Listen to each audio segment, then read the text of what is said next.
ሰላም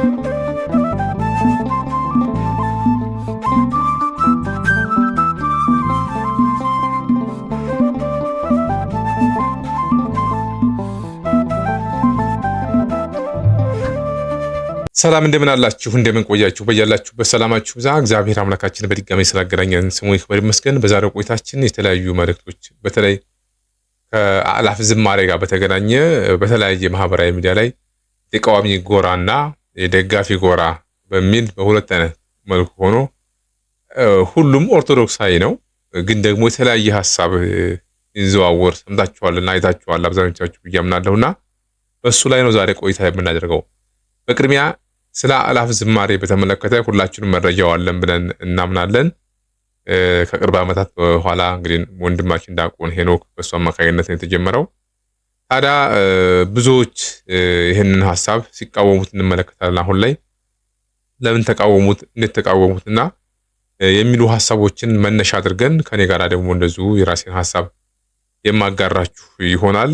በቅድሚያ ስለ ፕሮግራሙን በተመለከተ መልእክትና አድምጥና ደግሞ ሌሎችንም ሐሳብ እንደዚሁ አጋራችሁና ቆይታችን እናደርጋለን። ወደ መልእክቱ ወሰዳችሁ። የአእላፋት ዝማሬ መነሻውም ሲጀመር ታስቦ የነበረው እንግዲህ ሁላችሁም እንደምታውቁት በመስቀል አደባባይ ነበር። በተለያዩ ምክንያቶች እዛ ሳይከናወን ቀርቷል። የመጀመሪያውና የሁለተኛው የአእላፋት ዝማሬ ላይ በቁጥር እንኳን ብናየው የመጀመሪያው ላይ ባደረግነው ጥናት መሰረት 50 ሺህ የሚጠጉ ምዕመናን የተገኙት፣ ሁለተኛው ላይ ከ80 እስከ 90 ሺህ ምዕመናን ተገኝተዋል። ስለዚህ ቦታው ጠቦ ውስጥ ከነበሩት ውጪ ያሉት ይበልጡ ነበርና ከቦታ ጥበትና ከምዕመናን በተነሳ ጥያቄ መሰረት እንግዲህ ዘንድሮ በጠቅላይ ቤተ ክህነት ስም ደብዳቤ አስገብተን ቦታው በጣም ጠባብ ስለሆነ በመስቀል አደባባይ እንዲዘጋጅ እንግዲህ አስፈላጊው ዝግጅት እያደረግን እንገኛለን። የ2018 ሶስተኛው የአእላፋት ዝማሬ መርሃ ግብር ታኅሳስ 28 ቀን 2018 ዓመተ ምህረት በአዲስ አበባ መስቀል አደባባይና በድሬዳዋ ለጋር አደባባይ ከቀኑ 10 ሰዓት ጀምሮ እንደሚካሄድም በዚሁ ለማሳወቅ እንወዳለን። ከዚህ በተጨማሪ በጥቅምት ወር ላይ የአእላፋት ዝማሬን ማዘጋጀት ለሚፈልጉ አካላት እድሉን ክፍት በማድረግ በሀገረ ስብከታቸው እውቅና እስከተሰጣቸውና መስፈርቱን እስካሟሉ ድረስ የአእላፋት ዝማሬን ማድረግ እንደሚችሉ መግለጻችን ይታወቃል።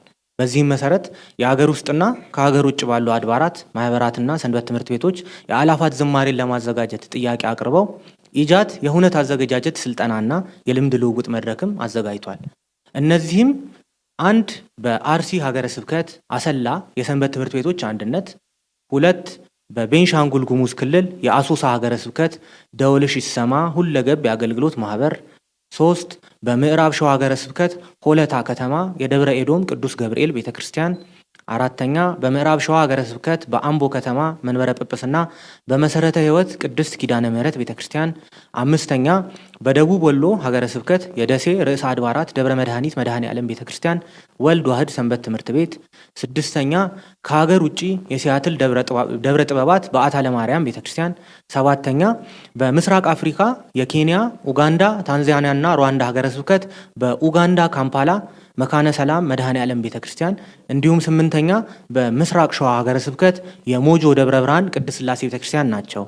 የዘንድሮ የአእላፋት ዝማሬ ከዚህ በፊት ከተደረጉት 2 የአእላፋት ዝማሬያት የሚለየው በሚዘጋጅበት ቦታ ብቻ መሆኑን ተገንዝባችሁ ምዕመናን እንደ ከዚህ በፊቱ ሁሉ መዝሙር በማጥናት ለመድኃኔ ዓለም ልደት የሚገባ ንጹህ ልብስ በማዘጋጀት በየሳምንቱ አርብ በሚደረገው የማህረና አብ ጸሎት ላይ በመገኘትና ኦርቶዶክሳዊ ስነ ምግባር በተሞላበት ሁኔታ የጌታችን የአምላካችንና የመድኃኒታችንን የልደት በዓል ዋዜማ ስርዓተ ቤተክርስቲያንን በጠበቀ መልኩ በሰላማዊ መንገድ ማክበር እንድንችል ሁላችንም ዝግጅት እንድናደርግ ጥሪ እናቀርባለን። የ2018 ዓመተ ምህረት ሶስተኛው የአእላፋት ዝማሬ ዝግጅትና ዝርዝር ሁኔታዎችን በተመለከተ በአእላፋት ሳምንት አጋማሽ ላይ በሰፊው መግለጫ የምንሰጥበት ይሆናል። ከሁሉም በላይ በጸሎት እንድታስቡን በፍጹም ትህትና እንጠይቃለን። ስብሐት ለእግዚአብሔር ወለወላዲቱ ድንግል ወለመስቀሉ ክቡር። እንግዲህ ወንድሞቻችን እንደሰማችኋቸው የአእላፋት ዝማሬን ፕሮግራም በተመለከተ በየት እንደሚካሄድና መቼ እንደሚካሄድ እንግዲህ ከብዙ በትንሹ ስኬጁላቸውን ነው በዚህ መልኩ የነገሩን። በነገራችን ላይ ከአመት ወደ አመት ይሄ ፕሮግራም እየሰፋ እየተጠናከረ እየሄደ ያለ ጉዳይ መሆኑን ሁላችንም ያው እያየን ያለነው እውነታ ነው። ግን ደግሞ በዚህ ተቃራኒ ደግሞ ይህንን ደግሞ የሚቃወሙ ወንድሞች አልታጡም። በነገራችን ላይ ሁሉም ጋር እውነት መኖሩን ግን መዘንጋት የለብንም።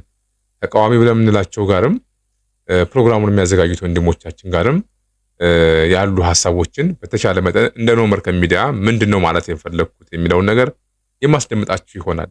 እስኪ በቅድሚያ ይህንን ፕሮግራም ከሚቃወሙት መካከል አንዱ የሆነውን ዘመድኩን በቀለ የሚናገረውን ደግሞ እናድምጥ። ሄኖክ ኃይሌ ጃንደረባው ሚሽን ተቀብሎ ነው የመጣው። ጃንደረባው ሚሽን ተቀብሎ ይሄንን ያየ የአሜሪካ ሴናተር፣ ይሄንን ያየ የተባበሩት መንግስታት፣ ይሄንን ያየ የዓለም መንግስታት በኢትዮጵያ የእምነት ነጻነት የለም፣ በኢትዮጵያ ያሉት ክርስቲያኖች ይጨቆናሉ፣ በኢትዮጵያ ያሉ ኦርቶዶክሳውያን ይገደላሉ ቢባል ማን ነው የሚያምነው? ማንም አያምነው። ይቅርታ ዘመድኩን ሲናገር እንደሰማችሁት እንግዲህ የአእላፋት ዝማሬ ለመላው ዓለም ኦርቶዶክሳውያን በሰላም እየኖሩ እንደሆነ የሚል ምስል ስለሚሰጥ ለእኛ እንዳይቆረቆሩ ያደርጋቸዋል የሚል ሀሳብ ነው ሲያጋራ እንግዲህ እንደሰማችሁት ማለት ነው። እኔ በግሌ እንደ ኖህ መርከብ ላጋራ የምችለው ዓላማ ሀሳብ ምንድን ነው? ለዓለም አቀፍ ማህበረሰብ ለኛ ጮሆ እኛን ከእንዲህ አይነት መከራ ያውን አርሲ ላይ የምናያቸው በተለያዩ አካባቢዎች ላይ የምናያቸው ኦርቶዶክሳዊ ጥቃቶችን በደንብ እንመለከታለን አይደለ? እነዚህን ሊያስቆሙልን ይችላሉ ብሎ ስለዚህ በእንዲህ አይነት መልኩ ለዝማሬ መውጣታችን ነጭ በነጭ ለብሰን ለዝማሬ ስንወጣ የዓለም አቀፉ ማህበረሰብ ደግሞ እነሱማ በቃ እንደዚህ ናቸው እኮ ብሎ ለመሞታችን እንዳይቆሙልን ጥብቅና እንዳይቆሙልን ይሆናሉ የሚል ሐሳብ ነው ያጋራው። እኔ አሁንም በግሌ እውነት ለመናገር በማንኛውም አጋጣሚና በማንኛውም ሁኔታ ውስጥ እኛ ሊታደገን የሚችለው ማንም አይደለም፣ ምግባራችን፣ ሃይማኖታችን አሳምረን ወደ እግዚአብሔር ስንጮህ ብቻ ነው። አሜሪካ፣ ምዕራቡ ዓለም፣ ምዕራቡም ምስራቁም ብትሉት እኛ ሺህ ጊዜ ብንጮህ ስለማያውቁ አይደለም። እውነት ለመናገር መረጃው ስለሌላቸውም አይደለም፣ አላቸው ግን ማስቆም አይፈልጉም። ለምን? አዲስ ዓለም ስርዓት አንዱ አጀንዳ ወይም ግብ ተደርጎ ከተቀመጡ መካከል ሁሌ እንዳነሳሁት ሁሌም እንደማነሳው ባለፈው ባጋራኋችሁ መልእክት ላይ 10 ፖይንት በሚል የአዲስ ዓለም ስርዓት ወደፊት በተለይ 2030 ላይ ተግባራዊ ይደረጋሉ ወይም እቅዳቸው አኮምፕሊሽ ያደርጋሉ ወይም ይጠናቀቃል ተብሎ ከተቀመጡት መካከል አንዱ ዲስትራክሽን ኦፍ ክርስቲያኒቲ ነው። ክርስትናን በዓለም አቀፍ ደረጃ ማጥፋት ነው። ስለዚህ እናንተ ወይም በዚህ መልኩ ይሄንን ጥሩ እሰየው፣ ምንም ጥርጥር የለውም። አንዱ ለአንዱ ተባብሮ ቢቆም ማንም ስለሚጠላ አይደለም፣ ግን ስለማያደርጉት ነው። እውነታው እንደዛ ነው። አንዳንዴ መጮህ ወደ ያለብን ነው መጮህ ያለብን ብዬ አምናለሁኝ። ወደ እግዚአብሔር ነው መጮህ ያለብን። ወደ ማን ነው ማንቆቆት ያለብን? ወደ ዋይት ሃውስ ነው ማንቆቆት ያለብን? እነሱ የራሳቸው ኢንተረስት ነው ወይም ደግሞ እነሱ የራሳቸው ጥቅም እስካልተነካ ድረስ ማንም ምንም ቢሆን ጉዳያቸው አይደለም። ይሄ ምንም ግልጽ የምናውቀው ዓለም አቀፍ እውነታ ስለሆነ ማለት ነው።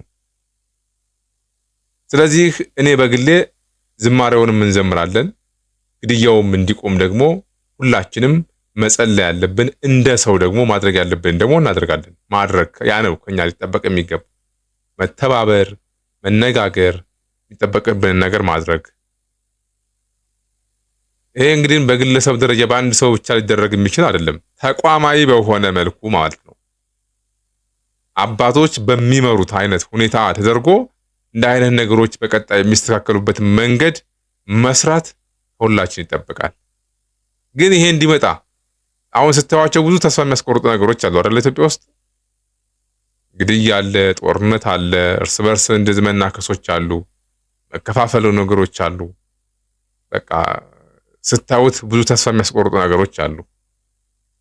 የራሳችንን ችግር ሌላ ማንም ሊፈታልን አይችልም። ራሳችንን ልንፈታ የምንችለው በማንኛውም ዘርፍ ያለ አካል ቁጭ ብሎ ነገሮችን ለመፍታት ፍቃደኛ ነው ወይ ሲባል እሱ ነው መሰረታዊ ጥያቄ መነሳት ያለበት ብዬ አምናለሁ።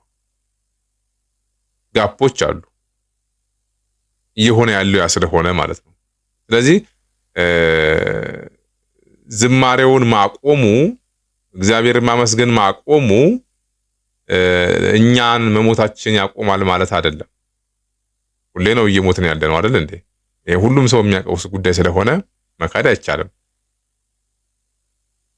ስለዚህ እኔ ዝማሬው ይቁም ፕሮግራሙ ይቁም የሚል ሐሳብ የለኝም። ይቀጥል። በዛው ልክ ደግሞ ክርስትና ላይ የሚደረጉ ጥቃቶችን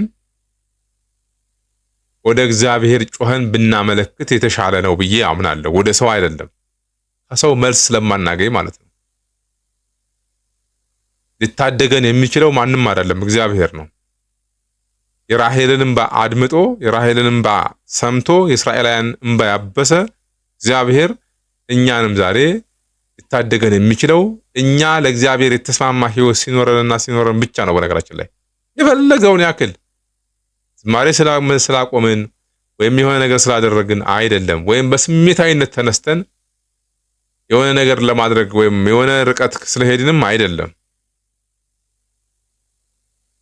ስለዚህ ምንድነው መሆን ያለበት ብዬ የማምነው ነገሮችን ቆም ብሎ ማሰብ፣ የበለጠ ሊያባብስ የሚችሉ ነገሮችን አይደለም ማድረግ ያለብን። ዝማሬን መቃወሙ ልክ ነው ብዬ አላምንም። ወንድማችን ዲያቆን ሄኖክ ኃይሌ ይህንን ፕሮግራም የነደፈበትና ያዘጋጀበት ምክንያት በዛን ሰሞን በገና ዕለት በልደት ዕለት ብዙ እህቶች ወንድሞች ወደ ቤተክርስቲያን ከመሄድ ይልቅ ወደ ኮንሰርት ቦታ ሄደው ጊዜያቸውን የሚያሳልፉበት ሁኔታ በሩ ክፍት ስለሆነ ስለዚህ ያንን መንገድ መዝጋት አለብን በሚል ነው እንግዲህ ባለኝ መረጃ ራሱ ሲናገር እንደሰማሁት ማለት ነው። ምናልባት አስፈላጊ ከሆነ የሚናገረውን ነገር ብናደምጥም ደስ ይለኛል ለመናገር።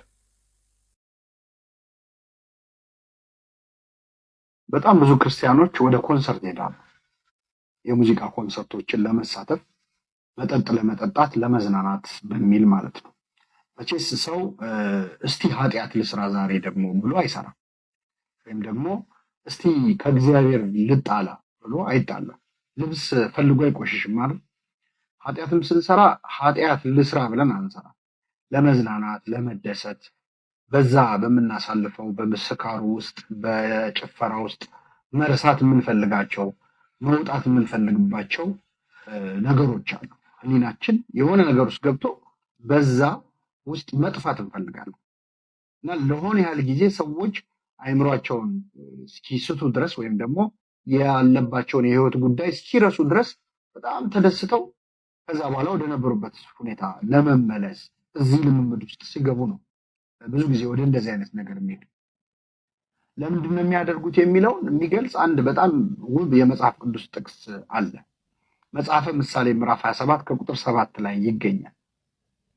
ጠቢቡ ሰሎሞን ምን አለ? እንግዲህ ሰሎሞን ደስታን ፈተንኩት እስኪል ድረስ በህይወቱ የቱንም አይነት ፈንጠዝያና ደስታ ያየ ሰው ነው። ስለዚህ ሰሎሞን ከማናችንም በላይ የተሻለ ይህንን አይነት ራስን የመርሳት ደስታን ለመግለጽ ከሱ የተሻለ ሰው የለም እና ስለዚህ ጉዳይ ሲናገር በ27ኛ ምዕራፍ ላይ መጽሐፈ ምሳሌ የጠገበች ነፍስ የማር ወለላን ትረግጣለች፣ የተራበች ነፍስ ግን የመረረ ነገር ሁሉ ይጣፍጣታል ይላል። ጠቢቡ በዚህ ቦታ ላይ የጠገበች ነፍስ እና የተራበች ነፍስ ብሎ ነፍስን በሁለት ከፍሏታል። ነፍስ ምን ስታገኝ ነው የምትጠግበው? ነፍስስ ምን ስታጣ ነው የምትራበው የሚለው መጀመሪያ ማየት ያስፈልጋል። ነፍስ የምትጠግበው የእግዚአብሔርን ቃል ስታገኝ ነው። ከሁሉ በላይ ሴሲት አለ ነፍስ ቃላቲሁ ለእግዚአብሔር፣ የነፍስ ምግቧ የእግዚአብሔር ቃል ነው ይላል። ስለዚህ ነፍስ የምትጠግበው ከሁሉ በላይ የነፍስ ምግብ የሆነውን የእግዚአብሔርን ቃል ስትሰማ፣ የዝማሬ ስትሰማ፣ ምስጋና ስታገኝ፣ መንፈሳዊ ነገሮችን በሙሉ ስታገኝ ነፍስ ጠግባለች። በጾም በጸሎት በዝማሬ በምስጋና በማህሌት በቅዳሴ ነፍስ ትጠግባለች፣ ትረካለች። ነፍስ ደግሞ የምትራበው ምን ስታጣ ነው? አሁን ያልናቸውን ነገሮች ስታጣና በኃጢአት ውስጥ ስትሆን፣ ኃጢአት ማለት ራሱ ማጣት ማለት ነው በግዕዙ። ስለዚህ መልካም ነገሮችን አታ ስትራቆት ትራባለች። ስለዚህ ጠቢቡ ምን አለ? የጠገበች ነፍስ አለ በመንፈሳዊ ነገር የረካች የጠገበች ነፍስ የማር ወለላን ትረግጣለች፣ የተራበች ነፍስ ግን የመረረው ነገር ይጣፍጣታል ይላል። የሰው ልጅ ስካር የሚያስደስተው፣ ዝሙት የሚያስደስተው፣ ጭፈራ የሚያስደስተው፣ ዓለማዊ ነገር ኃጢአት ሁሉ በጣም ደስ የሚያሰኘው እነዛ ነገሮች ጣፋጭ ሆነው አይደል፣ የመረሩ ነገሮች ናቸው። ግን ነፍሱ ስለተራበች፣ ነፍሱ ከእግዚአብሔር ስለተለየች በዛ ምክንያት የመረረ ነገር ይጣፍጣታል። ሰይጣንም የመረረ ነገር እየሰጠ የበለጠ ነፍስን በምሬት ውስጥ እንድትሆን በተስፋ መቁረጥ ውስጥ ነው። ኃጢአት ከሰራን በኋላ እኮ ለጊዜው እንደሰታለን፣ በኋላ ግን የሚሰማን የጥላቻ ራስን የመጥላት ስሜት በጣም ከባድ ነው እና እዛ ምሬት ውስጥ ይገታል። ለምንድን ነው እቺ ነፍስ ይሄ የመረረ ነገር የጣፈጣት? ስለተራበች ነው፣ ከመንፈሳዊ ነገር ስለተራቆተች። የጠገበች ነፍስ ግን ዓለም ላይ ይጣፍጣል የሚባለው ማር እንኳን የማር ወለላን እንኳን አያጓጓትም፣ ረግጣ ትተዋለች።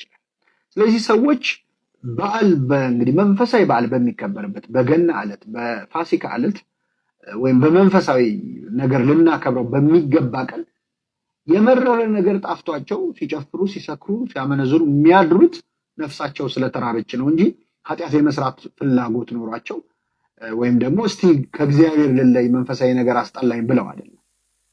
እንግዲህ ወንድማችን እንደሰማችሁት እንግዲህ የፕሮግራሙ ዋና ዓላማ ምንድን ነው የሚለው ነገር ከብዙ በትንሹ ግልጽ ያደረገው ይመስለኛል እና በዕለቱ እንግዲህ የዕለቱ ዕለት በእንዲህ አይነት መልኩ ወጣቱ በተለይ ጊዜውን አልባሌ ቦታ ላይ ከሚያሳልፍ ይልቅ በእግዚአብሔር ቤት ኑ ባለው ጊዜ ደስ አለኝ እንዳለው ታላቁ መጽሐፍ ወደ እግዚአብሔር ቤት እንሄድ ባለው ጊዜ ስለዚህ ብሎ ማለት ልክ ነው ብዬ አምናለሁና አሁንም ማሳለፍ ወይም መናገር የምፈልገው ይሄ ፕሮግራም ከዚህ በለጠ መስፋፋት መጠንከር ነው ያለበት ብዬ አምናለሁና ግን ደግሞ በተመሳሳይ አሁንም መናገር የምፈልገው እዚህ ላይ የውጭው ሀገራት ሌላው ውጭው ዓለም የኛን መሞት የኛን መገደል ጠፍቷቸው አይደለም። አሁንም መናገር የምፈልገው ስለጠፋቸው አይደለም፣ ያውቁታል። ግን ምንም ማድረግ አይፈልጉም። ለምን? ስለሚፈልጉት ማለት ነው። ስለዚህ በዛ ነው መረዳት ያለብን ነው። ዋይት ሃውስ ላይ ብንጮህ፣ ለንደን ብንጮህ፣ የትም አውሮፓ ማንኛውም ምስራቅ ብንጮህ የመሰማታችን ጉዳይ እንደምታዩት ነው። እንሰማ ወደምንችልበት በር ነው ሄደን ማንኳኳት ያለብን ብዬ ነው የማምነው። እሱም ወደ እግዚአብሔር መቅረብ ነው። ወደ እግዚአብሔር መቅረቢያ መንገድ ደግሞ አንዱ ይሄ ነው። በዝማሬው ብቻ ተገናንተን መለያየት አይደለም። ለአላፋት ዝማሬ ተገናንተን ነጠላ ለብሰን ዘምረን የዛን ዕለት ብቻ መስግደን ሳይሆን መለያየት ያለብን ይሄ እንደ አንድ መነሻ ሊሆነን ይገባል። ከዛ በኋላ ግን በደንብ እየቀረብን ንስሐ አባት እየያዝን ወደ ንስሐ መቅረብ፣ ወደ ሚስጥራት መቅረብ ከኛ ከሁላችን ይጠበቃል። ይሄ እንደ መነሻ ነው። በሩን መዝጋት አለብን ብዬ አላምንም። ብዙ ጊዜ አንዳንዴ የሚነሱ ነገሮችን በጎ ነገራቸውን አይተን ለምንድን እንደማናመሰግንና እንደማናበረታታ አይገባኝም። የበለጠ እንዲቆም ሌላ አጀንዳ ሌላ ስም መስጠቱ ልክ አይደለም ብዬ አምናለሁ እኔ በግሌ። ስለዚህ እንደዛ ከሆነ ላሊበላ ላይ አባቶቻችን የገና የልደት ዕለት በሚያደርጉት ፕሮግራም በሚቆሙት አቋቋም ወይም ደግሞ ማህሌቱን፣ ሰዓታቱን፣ ቅዳሴውን በሚያደርሱበት ሰዓት ያንን እንግዲህ ዩኔስኮ ላይ የተመዘገበ ጉዳይ ነው። እንግዲህ ላሊበላ አይደለ ዓለም አቀፍ ማህበረሰብ ያን ስላየ በዛን ሰዓት ክርስቲያኖች የተገደሉ አይደለም ብለው እንዳይሉ፣ ስለዚህ ያ ፕሮግራም መቆም አለበት ማለት ነው።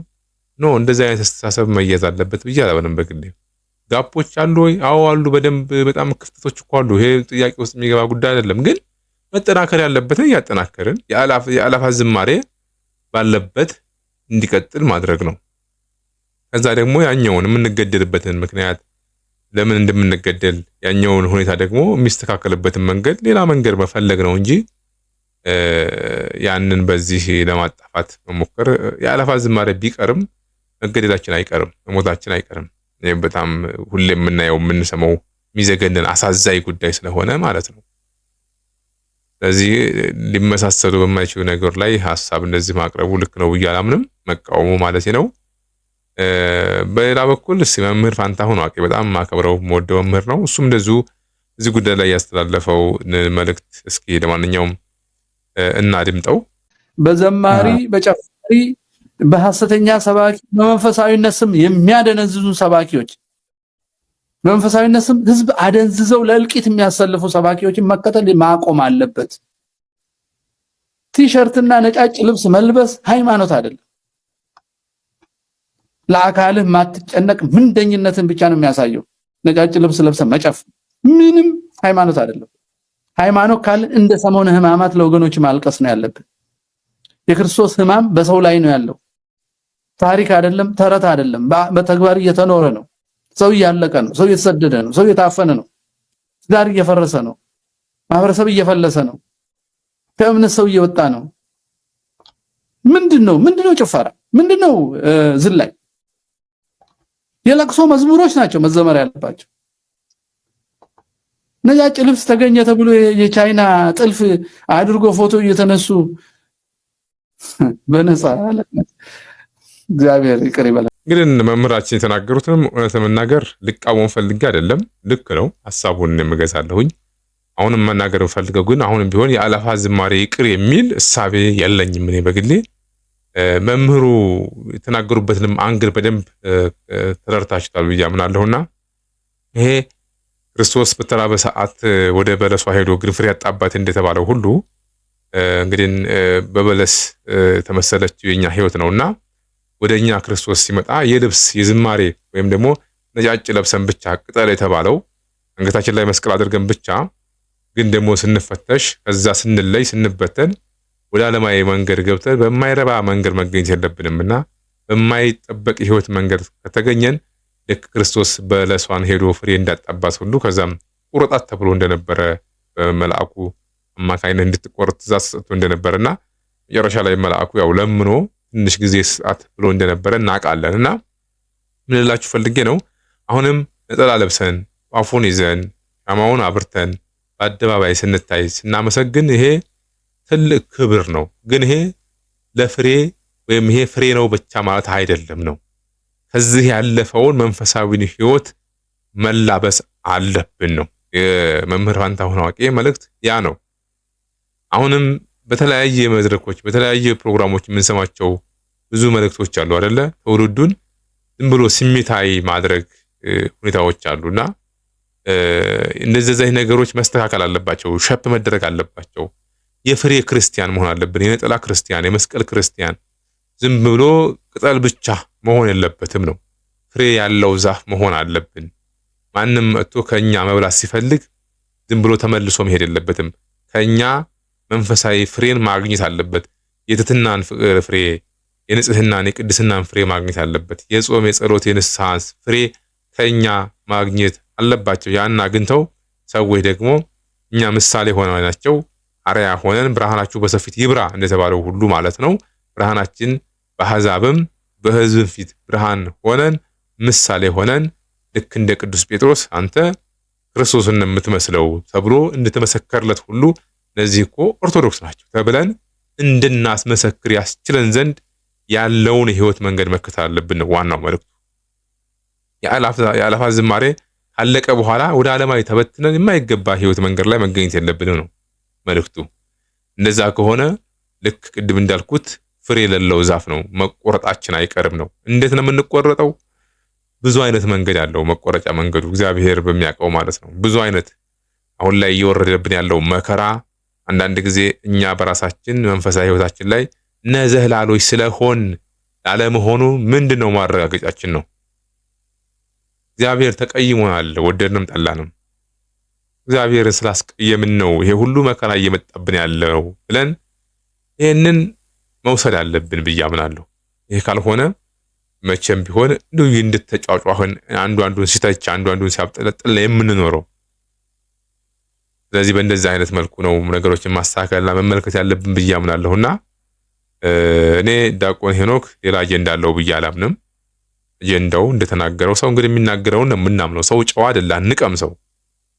የአእላፋት ዝማሬ የተዘጋጀበት ዋናው ፕሮግራም ዓላማው ምን እንደሆነ ተናግሯል ወንድማችን። አስታውሳለሁ ቅዱስ ዮሐንስ አፈወርቅን በቤተክርስቲያናችን ታሪክ በጣም የምታውቁት አባት ነው፣ ጻድቅ አባት ማለት ነው። እና ሁሉ ጊዜ ያስተምርበት የነበረ ቤተክርስቲያን አለና እዛ ሁሌ ማታ ማታ ለመርሃ ግብር ሄዶ ስብከት ይሰብካልና ከዕለታት አንድ ቀን አንድ ሴት ብቻ መጥታ ፕሮግራሙን ትከታተላለችና አባታችን ሌሎች ሰዎች ወዴት ሄዱ ብለው ሲሉት እንግዲህ ድሮም እኮ ትመጣ የነበረው ይች ነበረች ሌሎቹ አይመጡም ነበረ ብሎ ተናገረ። እና ምን ልላችሁ ፈልጌ ነው እሱ ሲናገር የነበረበት በዛን ሰዓት በእግረ ልቦና ትመጣ የነበረው በዛን ዕለት እዛው ቤተክርስቲያን አካባቢ በነበረ በዛው ዙሪያ ሌላ ፕሮግራም ነበረ፣ ድግስ ነበርና አብዛኛው ሰው ቅዱስ ዮሐንስ የደገሰውን የስብከት ድግስ ጥለው ዓለም የደገሰችውን ድግስ ሊሳተፉ ሄዱና ከዛ ያቺ ሴት ብቻ መጣ ትምህርቱን ተማረች። ከዛ ዛሬ እንዴት ነው ይሄ ሁሉ ሰው ቀረ ሲባል ድሮም ትመጣ የነበረው እሷ ነች ብለው ተናገሩ ይባላልና ምን ለማለት ነው? ዛሬ ላይም የአላፋት ዝማሬ ላይ ብዙዎቻችን በእግረ ስጋ አይደለም መምጣት ያለብን ነው። እስከ ዛሬም እኮ ሁሉም ለስብከት እኮ ለትምህርት ይመጡ ነበረ። ግን ሲመጡ የዓለማዊ ሐሳባቸውን ይዘው ነው የሚመጡት እንዴ ለትምህርት አልነበረም። በእግረ ልቦናቸው ሳይሆን በእግረ ስጋቸው ነበር መተው ፕሮግራሙን የሚሳተፉት። ለዛ ነው ድሮም ከልቧ ትመጣ የነበረው ይቺ ሴት ናት ብሎ ቅዱስ ዮሐንስ አፈወርቅ የመለሰው መልስ ማለት ነው። አሁን ላይ እርግጠኛ ነኝ በአላፋት ዝማሬ ላይ እልፎች ይገኛሉ። ግን ደግሞ ከዛ ፕሮግራም በኋላ የት ነው መጨረሻችን የሚለውን መፈተሽ አለብን። ስለዚህ እንደዚህ አይነት ነገሮች ደግሞ የበለጠ መበረታታት አለባቸው። አንዳንዶችም አለማወቅ፣ አንዳንዶች በየዋህነት፣ በሰው ግፊት፣ በተለያየ ምክንያት ሰው ከእምነቱ ሊሸረሸር ይችላል። ስለዚህ ይሄ ፕሮግራም ደግሞ የበለጠ ክርስትናችንን እንድናጠነክር ብዙ መልእክቶች የሚተላለፉበትም ጭምር ስለሆነ ከዝማሬውም ባለፈ ስለዚህ እኔ መጠናከር ያለበት ፕሮግራም ነው ብዬ አምናለሁኝ። የነ መምህር ፋንታሁን አዋቂም መልእክት ልክ ነው። የልብስ ክርስትና ብቻ መሆን የለብንም። ብለን ብቻ እንደው ነጭ ብቻ ለብሰን በመታየት ብቻ የሚኖር ህይወት እንደሌለም የሚል መልእክትን ያስተላልፈልንና ሁላችንም ማስተዋወን ያድነን እግዚአብሔር አምላካችን። ወደ እግዚአብሔር ግን እንመለስ። እግዚአብሔር ከዛ ወደኛ ፊቱን ይመልሳል። ጥላቶቻችንንም የኛ ሞት ያን ጊዜ ሁሉ መልስ ያገኛል እንጂ የአላፋት ዝማሬ ስለቆመ ዓለም አቀፉ ማህበረሰብ ለኛ የሚሰጠው መፍትሄ አለ ብሎ ማለት ሞኝነት ነው የሚመስለኝ። በግሌ እንደዛ ነው የምረዳውና ይሄን ነው ማለት የምፈልገው። በቀጣይ እንደዚሁ በሌሎች ሐሳቦች ተመልሰን እስከምንገናኝ መልካም ቆይታ እንዲሆንላችሁ እመኛለሁኝ። ይቆየን።